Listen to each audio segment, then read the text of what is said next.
Bonjour à tous, soyez les bienvenus dans Parole d'évêque, notre rendez-vous de chaque week-end avec notre pasteur, Monseigneur Philippe. Bonjour. Bonjour Radio Massabielle, bonjour les auditeurs et auditrices. Trop d'usurpation de votre identité sur Facebook en votre qualité d'évêque. Les signalements ne suffisent pas et face à la multiplication de ces comptes usurpés, qui trompent évidemment les fidèles, vous avez décidé de passer à la vitesse supérieure. Une plainte sera déposée par vos soins pour que ça cesse.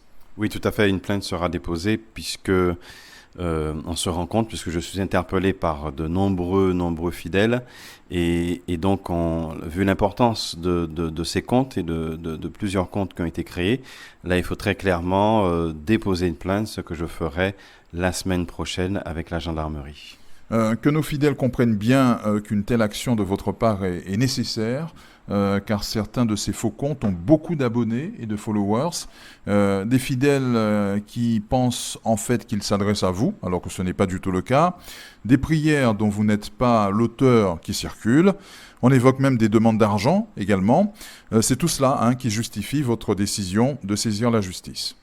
Oui, puis je veux surtout dire que c'est un phénomène qui devient de plus en plus courant à travers des personnes un peu connues. C'est ce qu'on a rappelé lors de la messe de Saint-Sulpice avec Monseigneur Rancé qui a mis en garde les 4000 fidèles qui étaient là, puisque en fait Monseigneur Macaire, Monseigneur Rancé sont touchés aussi par la même problématique. Et donc des personnes qui tout simplement sont de mauvaise foi, voire même qui sont vraiment des escrocs et qui utilisent la dimension spirituelle et quelquefois peut-être la détresse des personnes pour c'est comme l'image de l'hameçon, de l'appât, et donc qui attrape les personnes et par ce biais, eh bien ensuite deviennent de vrais escrocs, c'est le terme qu'il faut employer, pour soutirer de l'argent et donc c'est important de mettre en garde, surtout que vraiment ce qui m'alerte, c'est que beaucoup de personnes m'interpellent, que je rencontre en me disant ils sont amis avec moi sur Facebook et je leur dis mais non, j'ai fermé mon compte, je n'ai plus de compte Facebook et donc mais là il faut faire un message comme celui-ci pour que l'information se répande, surtout dire ceux qui sont abonnés, ceux qui sont amis, qui se désinscrivent et surtout qui le disent aux autres afin que par ce biais on puisse sortir essayer d'éliminer ce compte. Votre semaine, Monseigneur, a été très intense, on peut le dire, et elle a commencé dimanche dernier par la messe de réparation de la chapelle de Ricou, au CHU, un an après sa grave profanation, messe que vous avez présidée, car c'est à l'évêque ou à son vicaire que revient cette charge. Vous me pardonnerez cette formule, Monseigneur, mais on a eu l'impression d'une messe de combat. Une messe de combat, je dirais surtout une messe du coup de victoire, la victoire du bien sur le mal, parce que finalement c'est bien ce qui s'est passé, que des hommes ou des femmes aient voulu porter atteinte à un lieu de culte en détruisant ce que nous avons de plus cher pour nous chrétiens, le temple de Dieu. Certes, le corps que nous sommes aussi ce temple, mais il y a aussi des lieux qui sont dédiés pour ça. Et donc c'est un lieu qui, comme il y a eu de nombreux témoignages, qui rappellent des lieux de joie, des lieux de peine, des lieux de naissance où les gens sont venus confier leurs enfants qui naissaient. Donc voilà, donc c'est des années de vie qu'il a fallu réparer. Et donc ça commence par effectivement un rite de purification pour dire le bien est et sera toujours victorieux sur le mal. Ce n'était donc pas une simple messe de réparation, on l'a bien compris, on l'a vécu. Ce lieu de culte du CHU peut en tout cas, et c'est sans doute cela le plus important, accueillir à nouveau les fidèles, célébrer l'Eucharistie et soigner les âmes. Oui, accueillir les fidèles, célébrer l'Eucharistie parce que c'est le sommet de la vie chrétienne. Le sommet de la vie chrétienne parce que ça s'appuie sur le quotidien de nos vies et que nous venons offrir au Seigneur. C'est aussi un lieu qui accueille tout le monde. Et la miséricorde de Dieu, vous savez, va jusqu'à accueillir aussi même ceux qui sont même l'auteur du mal. Donc peut-être qu'il y a de ceux qui ont été les propres auteurs de ce mal et qui, au détour ou en passant devant ce lieu, seront attirés par le Seigneur. On espère que la conversion est toujours possible. Comme je dis, le mal ne sera jamais victorieux. C'est le bien, c'est la victoire du bien. Donc même ceux qui peut-être ont eu cette action pourront, nous l'espérons aussi, être convertis par ce Christ qui est vainqueur. C'est une question qui revient souvent. Pourquoi n'y a-t-il pas de prêtres exorcistes au sein de notre diocèse? Vous avez été sensibilisé sur le sujet. Oui, je suis sensibilisé puisque, en tant qu'évêque, j'ai déjà reçu quelques demandes, mais aussi en croisant à la fois les prêtres, puisque quand il y a eu la rentrée des prêtres, c'est un sujet qui est venu. Certains prêtres disant, mais on a besoin aussi d'être épaulés, aidés là-dessus, puisque nous pouvons, et surtout les jeunes prêtres, disant qu'on reçoit des cas ou des situations un peu qui nous dépassent ou qui sont compliquées à entendre, à écouter, à comprendre. Donc, comment être mieux formé sur l'accueil, l'écoute? Et puis, qu'on puisse désigner au sein d'un diocèse un prêtre exorciste, je dirais même plus qu'un prêtre, une équipe, parce que c'est ce qui se fait généralement, c'est une équipe autour de laquelle il y a un certain nombre de personnes, à la fois psychologues pour entendre aussi à travers la personne qui s'exprime ce qui est dit au plus profond, mais aussi quelqu'un qui peut-être est capable d'entendre l'aspect culturel, donc voilà, comprendre un peu l'enjeu culturel qui est exprimé. Et puis évidemment un prêtre qui est nommé par l'évêque, qui est envoyé par l'évêque dans cette dimension d'exorcisme. Et puis donc l'Église, depuis quelque temps, prend à bras le corps cette question. Il y a même un rituel qui est fait, qui est pour la protection, délivrance et guérison. Il y a des rituels autour de l'exorcisme, mais l'Église aussi dit que ce n'est pas propre qu'à la Guadeloupe. Il y a partout, les hommes et les femmes ont des souffrances qui ont besoin d'être entendues. Et puis, donc, dans ce rituel, on nous rappelle que notre temps est marqué par un déploiement des capacités de l'homme. L'homme a des capacités, on peut s'en réjouir, mais il y a aussi cette capacité à faire le mal et quelquefois se faire soi-même du mal. Et donc, comment on peut aller à guérir cette dimension physique, morale et psychique, voire spirituelle de l'homme? Il y a des blessures qui peuvent être profondes et qui méritent d'être soignées, comme le Christ qui est celui qui soigne. Le Christ est celui qui soigne, et quand il soigne, généralement, on vient auprès du Christ pour une demande, et le Christ va plus au cœur, voilà, de l'humanité et touche même la foi. Donc, face à la question de la délivrance, il y a la question de la foi. Comment ce chemin de délivrance va me permettre de faire un chemin plus grand, plus fort, plus profond vers le Christ. Face à certaines situations lourdes et complexes au sein des familles, certains fidèles se disent totalement démunis, c'est ce que vous nous disiez à travers les retours des prêtres. Il faut préciser que c'est une des missions de l'Église, mais que tous les prêtres ne sont pas habilités. Alors le terme habilité, ou en tout cas l'exorcisme est un exercice tellement particulier que par précaution, l'Église dit, on va discerner à travers certains prêtres qu'on peut former pour qu'ils exercent particulièrement ce ministère, parce que ça demande aussi du temps, ça demande peut-être aussi d'être plus tourné un peu vers cette dimension d'exorcisme. Et puis le terme exorcisme a souvent une connotation qui fait très peur. Mais rappelons-nous qu'il y a différentes manières en fait de vivre cet exorcisme, parce que quand on est baptisé, il y a cette prière de délivrance qui est faite aussi sur nous, petits, mais aussi le catéchumène, il y a la prière d'exorcisme, surtout quand il entre dans le scrutin qui va le fortifier dans la foi. Il y a la prière de délivrance, donc cette délivrance est là aussi pour nous fortifier. Donc dans cette dimension d'exorcisme, en fait, il y a différentes catégories, si j'ose dire, qui ne sont pas du même ordre et de la même gravité. Par votre fonction d'évêque, comme tous les évêques du reste, vous êtes exorciste, mais il ne faut peut-être pas trop vous charger d'emblée.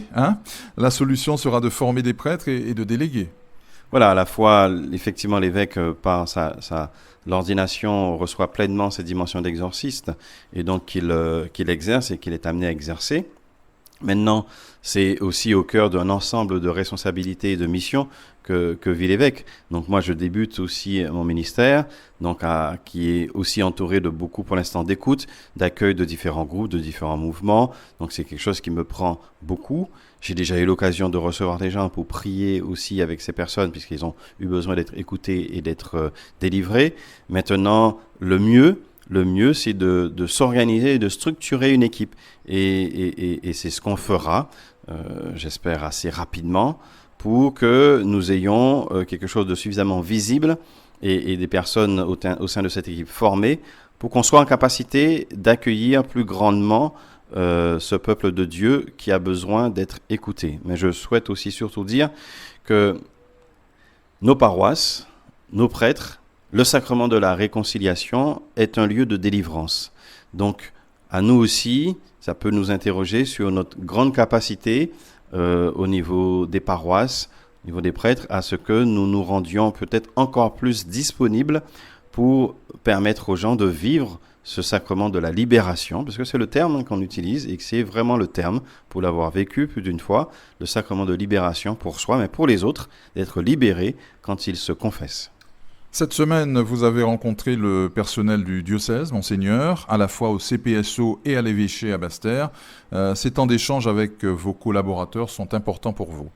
Oui, ils sont importants puisque c'est un peu le cœur de la vie aussi du diocèse. Enfin, il y a différents cœurs, il y a différents centres, comme il y a plusieurs périphéries, mais finalement, on touche de l'ordre de la structure et du fonctionnement de la vie diocésaine. Et donc, à travers ces laïcs qui sont embauchés par le diocèse, il me tenait de les rencontrer, à la fois au centre pastoral Simon-Roilly et puis à l'évêché à Basse-Terre, pour échanger avec eux sur la lettre pastorale, parce qu'ils sont pour certains dans l'aspect un peu administratif, mais comme je leur disais, vous faites un travail qui est un peu particulier, qui est celui de travailler pour l'Église. Donc, quand on travaille pour l'Église, mais quelquefois, ça dépasse un peu une question d'horaire, une question et quelquefois, ça nous demande une grande disponibilité, même si on est dans un cadre légal du travail. Donc, c'était à la fois leur dire, mais cette lettre pastorale, comment vous la recevez? Qu'est-ce que vous pensez? Et puis d'écouter aussi les petites questions qui se posent à travers l'organisation et la structuration de la vie diocésaine. Et puis j'ai insisté en leur disant, cette notion de périphérie vous concerne, c'est-à-dire comment vous allez au plus près des paroisses, parce que pour nous, évêchés et centres pastoral, les paroisses peuvent être vues comme une forme de périphérie, c'est-à-dire qu'ils sont un peu loin de nous. C'est à nous de les rencontrer et de mieux les connaître. C'est un week-end chargé qui s'annonce pour vous, avec d'abord une célébration œcuménique avec le personnel de la prison de Bémao. Ce sera à la salle paroissiale de Saint-Luc de Bainbridge. Oui, ce sera une nouveauté pour moi de prendre ce temps de prière œcuménique. Donc, quand on dit œcuménique, c'est dans la dimension chrétienne, donc avec les protestants et catholiques, pour prier avec le personnel. Alors, c'est vraiment une belle proposition que de dire, au sein d'une prison ou d'un centre pénitentiaire, il y a des hommes qui travaillent et des hommes qui sont animés, des hommes et des femmes qui sont animés par une foi. Et c'est un lieu aussi de souffrance, évidemment, la prison. C'est un lieu de souffrance. Et comment, en étant en contact quotidien avec cette souffrance, comment on a besoin aussi d'échanger, de livrer un peu ce qu'on a sur le cœur, de livrer un peu la foi. Et puis donc, du coup, lors de cette rencontre, il y aura des témoignages de parents, soit qui ont eu des détenus, donc d'anciens détenus, qui vont un peu nous dire un peu ce qu'ils ont vécu. Et puis, un témoignage de détenus qu'on aura pu soit entendre, écouter, et donc de dire, nous, responsables de prison, gardiens, à travers ce que nous écoutons, nous entendons des détenus, voici un peu ce qu'on peut vous partager de leur vie. Donc, c'est un moment que j'attends avec impatience, permettre, dans une dimension spirituelle, de dire que le chrétien vit sa foi baptismale aussi au cœur de son travail. Au programme de ce week-end également pour vous, la rencontre de rentrée des diacres permanents au CPSO et vos premières confirmations samedi soir à Saint-Pierre et Saint-Paul. Oui, le diaconat permanent, ça peut être aussi l'occasion de dire un peu en deux mots, c'est comment en tant que baptisé, travaillant dans la société, je vis ma foi. Et donc des hommes qui reconnus par souvent leurs collègues en disant mais il y a quelque chose en toi que je trouve d'une profondeur, d'une spiritualité, qu'est-ce qui anime cela? Quelquefois, ce sont des collègues aussi qui ont interpellé quelques hommes en disant je sais que tu es chrétien, mais je trouve beau ce que tu vis. Et du coup, l'Église appelle ces personnes en disant au nom de votre foi, vous allez témoigner dans la société la dimension d'une Église servante. C'est cela le sens du diaconat. Et puis évidemment, avec la dimension aussi de la liturgie, le diacre qui vient accompagner l'Église, le prêtre, le dimanche ou lors d'une célébration, ou lui-même faisant des célébrations. Donc, je vais rencontrer les diacres du diocèse avec la joie aussi, il y a quelques hommes qui sont en route, en chemin. Et donc, c'est presque un appel que je lance. Si des hommes se sentent interpellés par cette dimension de mettre relier vie de travail et foi, et pourquoi pas de dire, je peux mettre cela un peu plus au service de l'Église, eh bien, laissez l'Esprit parler à votre cœur. Dans le cadre du diaconat, c'est souvent l'Église qui appelle en disant, on vous voit, pourquoi pas, capable, on sent ce désir ou on sent cette aptitude, mais l'Église n'est pas fermée, ça existe. J'ai eu quelques cas d'hommes qui sont venus voir le curé en disant, bon, ben, je connais tel ou tel diacre, ça a une consonance, une résonance en moi, et qui ont frappé à la porte de l'Église. L'Église doit toujours garder une porte ouverte et après discerner. Les confirmations, vos premières confirmations, donc samedi soir à Saint-Pierre et Saint-Paul, forme de baptême du feu. Ah oui, ça c'est la grande joie pour moi, la grande joie. Vous savez, je ne peux pas faire fi de mon passé de vicaire épiscopal pour les jeunes qui a accompagné les jeunes pendant des années, et donc de me retrouver samedi avec des jeunes qui demandent la confirmation, puisque donc j'ai lu toutes leurs lettres, ils demandent, ils disent bien, c'est en toute liberté qu'ils demandent, et puis souvent ils racontent un peu leur petite vie, entre ce qu'ils veulent faire, entre une qui veut devenir vétérinaire, un qui veut être électricien et fait son CAP, et puis souvent les jeunes reconnaissent un peu le chemin de foi qu'ils sont en train de faire. Certains qui disent, j'ai ma mamie qui m'a mis en route, ou bien des moments difficiles où ils ont perdu un proche, une mamie qui les a un peu conduits dans la foi. Et puis ces jeunes qui disent, moi aujourd'hui, j'ai découvert aussi certaines choses dans la vie de l'Église, je souhaite continuer. Et puis je vais m'adresser à eux dimanche, on verra, c'est Matthieu 25 sur la question de qu'as-tu fait de celui qui est dans le besoin. Donc évidemment, je ne vais pas manquer d'aller piquer un peu les jeunes, leur dire, mais l'Église a besoin de vous, et qu'est-ce que vous faites pour l'Église et pour la société ? Dimanche, Monseigneur, nous célébrerons la solennité de Christ roi de l'univers. Vous présiderez la messe à l'église du même nom, à Petit Canal, dans cette belle église de Christ roi bien connue. Voilà, je ne la connais pas encore, du moins je suis déjà passé devant, mais on m'a dit ça fait partie des gros pèlerinages du diocèse, ce qui est normal, enfin en tout cas, ce Christ roi de l'univers, rien que ça, c'est-à-dire qu'il n'y a aucun coin ou recoin de la terre et du ciel qui ne soit pas marqué par cette présence ou cette dimension vivante du Christ. Célébrer le Christ roi de l'univers, c'est d'abord célébrer qu'il est notre roi et donc il est le roi de nos vies. Donc il n'est pas uniquement le roi des Martiens, fussent-ils qu'ils existent, mais il est surtout le roi des hommes que nous sommes.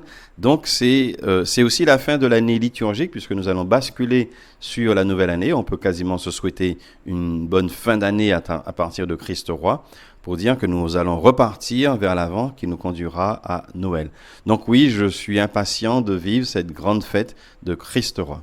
Oui, Matthieu 25, c'est les œuvres de miséricorde, et d'ailleurs, ce sont ces œuvres sur lesquelles le pape François, au début de il a assez rapidement créé l'année de la miséricorde, si on se souvient de l'image du Christ avec l'agneau qu'il porte, pour dire, le Christ nous porte, nous, le peuple de Dieu. Et donc, Matthieu 25 qui nous rappelle, j'avais faim, j'avais soif, j'étais en prison, vous m'avez donné à manger, vous m'avez donné à boire, vous m'avez habillé, vous m'avez accueilli. Et au contraire de celui qui, j'avais faim, j'avais soif, j'étais en prison, vous ne m'avez pas donné à manger, vous ne m'avez pas donné à boire. Tout cela est introduit par la notion du règne de Dieu et du salut. Et donc, que faisons-nous pour vivre et atteindre ce salut et ce règne de Dieu ? 2 mots sur la messe de la Nativité qui sera retransmise en direct de la cathédrale Notre-Dame de Guadeloupe le 24 décembre prochain à 20h sur Guadeloupe Première, Martinique Première et Guyane Première, de même que sur Radio Massabielle et RCI. Nous sommes déjà tous à pied d'œuvre autour de vous, Monseigneur, pour que ce soit un grand moment de communion et de fête. Oui, un grand moment de communion. Cette année, en fait, donc, si j'ai bien compris, chaque année nous tournons sur la province, donc la province Martinique, Guadeloupe et Guyane. Et donc le réseau France Guadeloupe Première, ou Martinique Première, Guyane Première, prend le relais pour diffuser la messe sur les autres îles ou la Guyane. Et donc, il y aura donc cette année la messe de Noël à la cathédrale. Donc c'est, moi Noël, qui n'aime pas Noël? Qui n'aime pas Noël? Tout le monde aime Noël. On va rentrer bientôt dans le temps de l'Avent avec les chantés Noël. On va rentrer bientôt dans le jambon de Noël que je faisais moi chaque année quand j'étais dans mon diocèse, dans l'Hexagone. On va rentrer dans les chants des cantiques qui sont vraiment des lieux d'évangélisation. Alors on peut voir ça avec le lieu très festif, mais comment? Il y a toujours l'occasion d'évangéliser. Et quand on voit bien les chants, et quand on écoute bien ce qu'on chante, il y a de l'ordre de l'évangélisation. Donc tout ça prend son éclat avec la lumière de Noël, qui est le Christ, l'Emmanuel, Dieu avec nous. Donc j'espère que nous serons nombreux à la fois soit présents physiquement à la messe ou derrière nos écrans pour célébrer et vivre le Christ, Dieu vivant. Nous terminons, Monseigneur, par votre prière et votre bénédiction. Je vais tout simplement prendre dans le cadre de ce que nous avons dit tout à l'heure en début d'interview, la dimension de la délivrance, de la protection, de la guérison. À travers le rituel que nous avons, il y a ces différents aspects, et notamment l'aspect de la délivrance. Puisqu'on peut avoir besoin d'être délivré de quelque chose, comme s'il y avait quelque chose qui nous entravait. Et dans le rituel, on propose notamment le psaume 15 comme prière pour se tourner vers le Seigneur. Donc je vais aussi dire tous ceux qui ont besoin d'être délivrés de quelque chose qui les entrave, qui puissent aussi partager et vivre ce temps de prière avec le psaume 15. Au nom du Père, et du Fils, et du Saint-Esprit. Amen. Garde-moi, mon Dieu, j'ai fait de toi mon refuge. J'ai dit au Seigneur, tu es mon Dieu, je n'ai pas d'autre bonheur que toi. Toutes les idoles du pays, c'est Dieu que j'aimais. Ne cesse d'étendre leurs ravages, et l'on se rue à leur suite. Je n'irai pas leur offrir le sang des sacrifices, leur nom ne viendra pas sur mes lèvres. Seigneur, mon partage et ma coupe, de toi dépend mon sort. La part qui me revient fait mes délices, j'ai même le plus bel héritage. Je bénis le Seigneur qui me conseille, même la nuit mon cœur m'avertit. Je garde le Seigneur devant moi sans relâche, il est à ma droite, je suis inébranlable. Mon cœur exulte, mon âme est en fête, ma chair elle-même repose en confiance. Tu ne peux m'abandonner à la mort, ni laisser ton ami voir la corruption. Tu m'apprends le chemin de la vie, devant ta face, débordement de joie, à ta droite, éternité de délices. Bien que le Seigneur accompagne chacun, nous délivre de tout mal et nous donne la force de le suivre et de l'aimer, au nom du Père et du Fils et du Saint-Esprit. Amen.